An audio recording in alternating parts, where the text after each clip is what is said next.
Good afternoon. So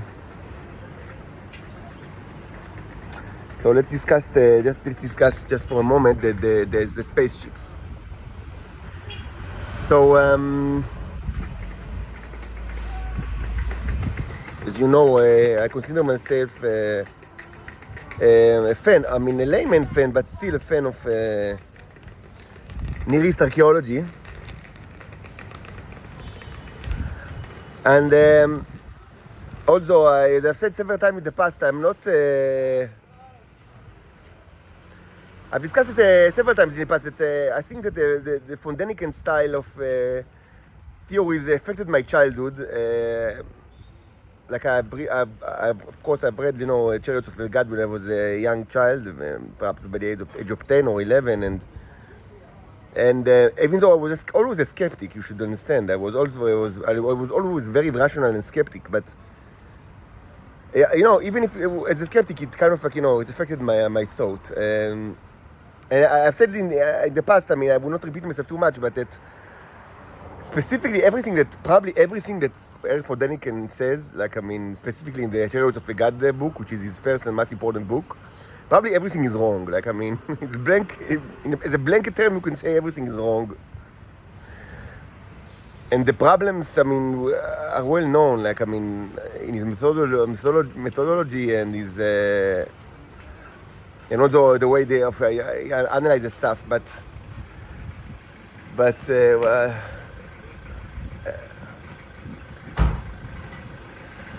No, there are some still nice things to see in Tel Aviv. So, as I was beginning to say, everything is wrong, but the general direction is important. And the problem is that it started like a new genre, even though it didn't invent a genre, of course.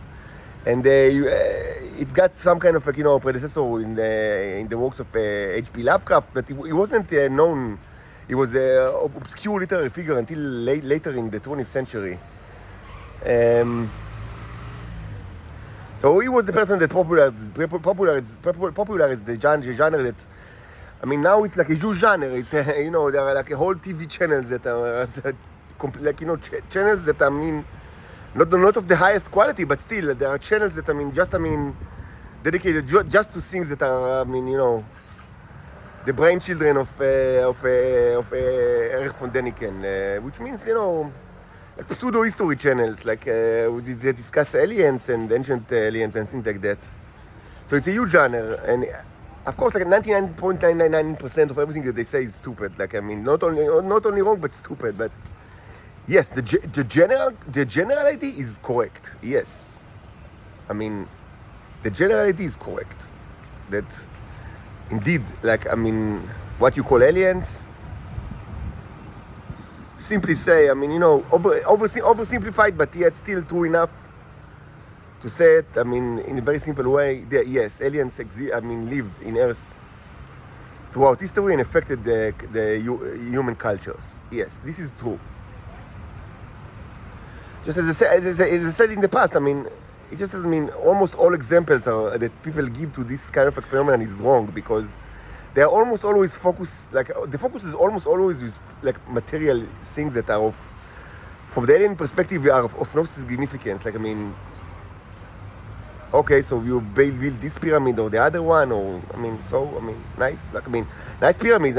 Yeah, but why do you think is that important? From the alien perspective, this pyramid or the other pyramid? Okay. And why should we help you, building, Stonehenge, or just I'll repeat. The general, idea is that when you watch things like Stonehenge or any other kind of monument that is impressive with relation to the time when it was built, and it's true. It's true even in Israel. Rujum El-Hiri, Gilgal Refaim, and everything like that. When you see things like that, the important question, from both from archaeological perspective and also from from the perspective of alien interaction, is not how did you put this stone in that place? Like, yeah, you somehow, I mean, yeah, you know, you somehow, I mean, it's not that important. I mean, the important question is, I mean, okay, so, I mean, this kind of like a big thing requires a lot of effort, so it requires social structure. I mean, the important thing is not like the actual structure, but the social structure that is a prerequisite for the material structure. So the question is like, how is this social structure was created, and why did they have social structure that is more elaborated and bigger than presumably things that, I mean, were in existence in the surrounding, both like in tempo, I mean, in time and in place, like in you know, how the and like, I mean, how do they what glued, like, I mean, the question was always the, or not how do you glue the stones like to each other, because, I mean, whatever is, but how did you glue the people to each other? I mean, that's the question, like, what glued the people to each other, not what glued the stones, because yes, I mean, so they had like this style of like gluing, I mean, you know, unless you were, as I said in the past, unless you were extremely, you know, into, you know, you have like, you know, fetish for brickworks or for mudworks or all sorts of, I mean, specific kinds of, you know, ancient. And I mean, it's okay. It's like it's a valid, you know. I don't want to be condescending towards this kind of like study, which is also important. You know, it's got its place in like the general, you know, study of archaeology, the study of ancient brickworks or ancient mudworks. And people, and today it's kind of like, I mean, it became more. There is also the issue of like medieval stuff. Like people like want to reconstruct trebuchets, like, you know, the way that it was done in the medieval times. And there is the whole story of like how do you construct the siphons, like the siphons that was so common, you know, in Greek with the Greek fire. That was pretty common. I mean, not that common, but I mean, it was a thing. Like it was a real thing. Like it was like a huge flamethrower that was used for a lot of time during the Middle Ages and even a little bit before that, and they even had like a handle, like, you know, like real, you know, fire beds, you know. So people try to reconstruct it. I mean, it's all of this it's a legitimate, you know, it's a legitimate field of study. I'm not saying it's not, but the important question is always how do you glue the people to each other, not how you glue the stone to each other. I mean, how do you create a social structure that allowed you to do things like Rujumaniri or Stonehenge or the pyramids, etc., etc., etc. And this was also, I mean, this was also the main question of the aliens. Like, I mean, in real time. Like, I mean, they didn't come to Earth to teach you like how to. Again, they never wanted to intervene too much because it's a slippery slope. I mean, if you start to intervene very quickly, you just, I mean, conquer the whole thing, and it just like try to terminate the culture and to terminate all the people. So intervention should be extremely, you know, sensitive and should be done from the, I mean, and should be done from the point of view of, I mean, the representative should live inside the societies and like be part of the societies, not like, I mean, force their own, you know, ideas and like from the outside, but it's kind of like an organic intervention, like organic development and intervention. And so the focus is always how to glue people together, of course, you know. So there's the issue of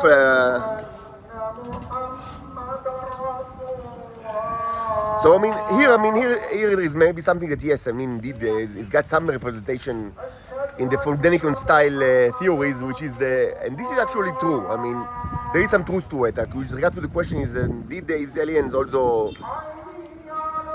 were they part of, like, I mean, took part in the writing of important text? And the answer is yes, certainly yes. And this is correct. I mean, this is kind of thing that is actually happened. Both with regards to the Bible, but other texts as well. This is correct. And it's also something that you can find in theories, like, you know, with regards to, like, you know, ancient aliens, even though it's less prominent than the, you know, the pyramid related stuff, because people like, you know, like, they like, you know, visual stuff. They like to speak about things that you can actually see, probably, you know, with your own eyes. Presumably that they are more presumably, the pyramids are more kind of, more important, than the Quran. But why? Why actually? The text is not. Text is more important than than a building. But people, they stick to buildings, to constructions. But because they like to see visual stuff, they like to think about visual stuff all the time. Anyway, following, I've seen the starships in with my own eyes 3 days ago, and so it's inevitable to give rise to questions. That relates to history, and because as I said many times, I didn't know that they will arrive that close.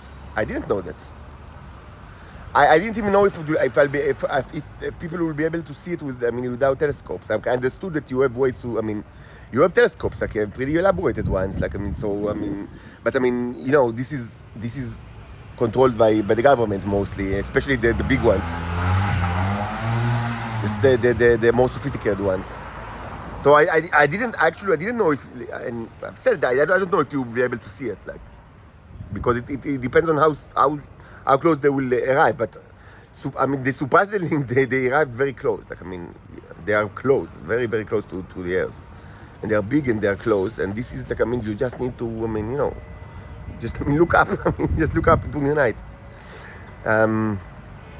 It's a fact. It's not. They are pretty close, and as I said, it's so close that I wouldn't be surprised if people like the Israelis that are completely degenerate and childish, would try to even intercept it. I wouldn't be surprised. Of course, it's stupid, but good luck. Good luck with that. But the fact that we've seen it so close, and we know for certain that they arrived, it's not the first time. This, brings a question that I didn't know until now if it's a relevant question, but now it's kind of become relevant. Of can we find ancient accounts of these things? Because and this is kind of paradoxically, it might be easier to find ancient accounts of these things than accounts from the 1980s, which is this is paradoxical because but you see, people are totalitarian pigs, that's what they are, It's so easy just, we live in a world that is much more totalitarian than George Orwell 1984, because the government actually, they control everything. They control, they control the newspapers, and so they control the internet, and they decide what's true and what's not true. And it's true, today it's more true than ever. There is not really, all this, the freedom of information or whatever, it's just bullshit, and you know it. But paradoxically, it's more difficult to fabricate or to rewrite history of old history or ancient history than newer one. This kind of a consideration is actually something that you can actually see in my analysis, and I guess other people's analysis of the Venusian conspiracy, because the Venusian conspiracy, whatever you think you know about Venus. It should be separated to two kind of two types of information. Information that was gathered, since the age of Galileo, in the age of the Enlightenment, and information that was gathered mostly, presumably by the probes that went there during the 1950s, the Americans and the Russian probes, and it's not the same kind of information because, as I spoke about in the past, that the Venera probes and also the Ranger, the American Ranger, it was a conspiracy and it was a lie, and it was they colluded together, to lie to the world. But it doesn't say that this doesn't mean that any kind of scientific information regarding the planet Venus is not true, because some things were known since the age of Enlightenment, and they can be reproduced pretty easily by Earth telescope, simple ones, because the planet itself, Venus, is there. It was known since antiquity, one of the most well-known planets. The planet of the dawn and of the evening. The Bosphorus or Bosphorus. I don't even remember the Greek names, but it symbolizes dawn, Lucy, that's why, it's identified with Lucifer, with myself, and also with the evening. And at some point in history, it was kind of like, people started to think that what is actually correct, that this is the same planet.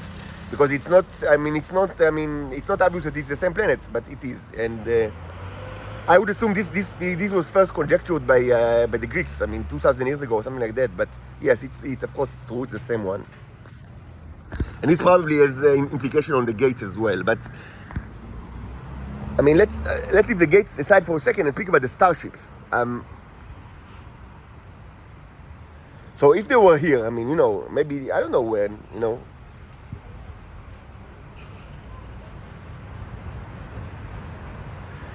maybe they left some kind of remarks, on ancient archaeology, and it's an interesting, it's an interesting question to think, to search for it. Of course, the problem is with, with the kind of, with visual, visual kind of like, representation is that, you try to search for patterns many times. You try to search for patterns that aren't there, but so you might, find like something that look like a wheel of a chariot and say, it's that. But so in order for you to really, construct an argument in favor of like that, yes, what is really depicted here is actually that, you need to be very careful and like to see, what material evidence can we found. And most of all, I would say that,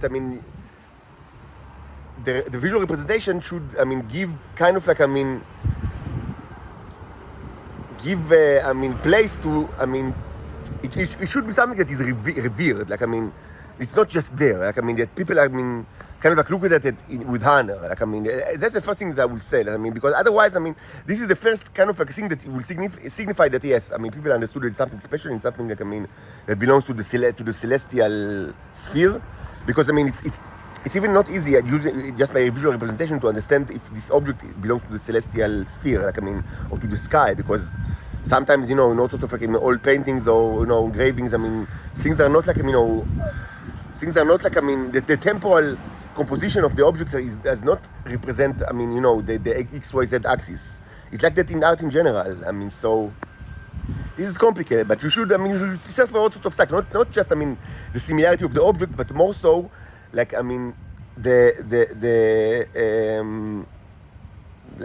people actually treated it, like, in order to say this is it, actually. And of course, if on top of the material foundings, maybe there are also textual description, which can be, amazing. Less probable, but, but maybe, who knows, maybe textual description as well.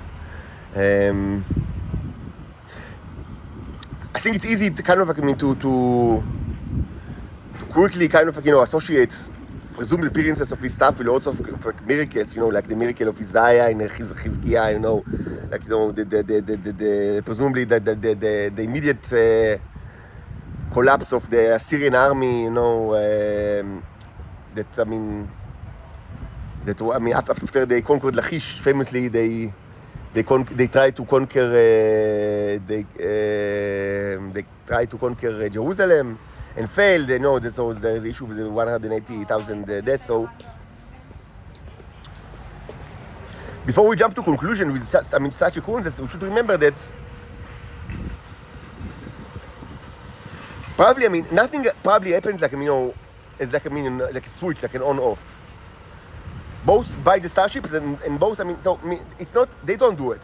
They don't appear and, it's not the way, as I said many times. They do things in a gradual way. They don't just appear and kill, a million people and go away.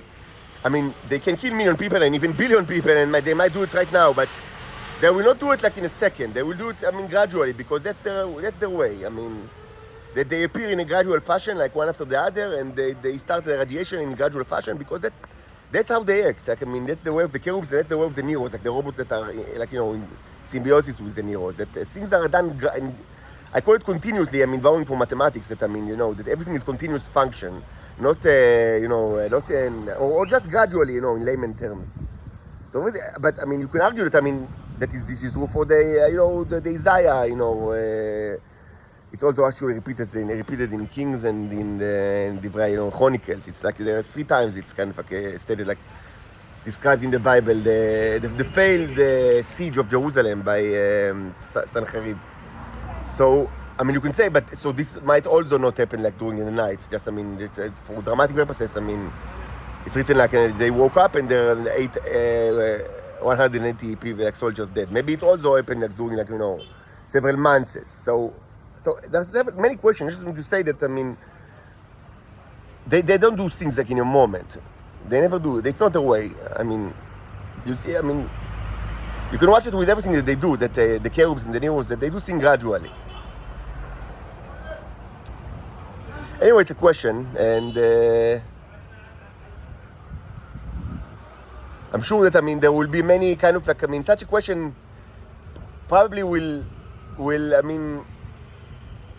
generate many answers that are almost satisfactory but not satisfactory, almost, because there are many things that look like something, but it's difficult to say that something is really that. And again, what I will search for is not just visual similarity, but also kind of like indication of like that the object is revered by the people, and like that it's like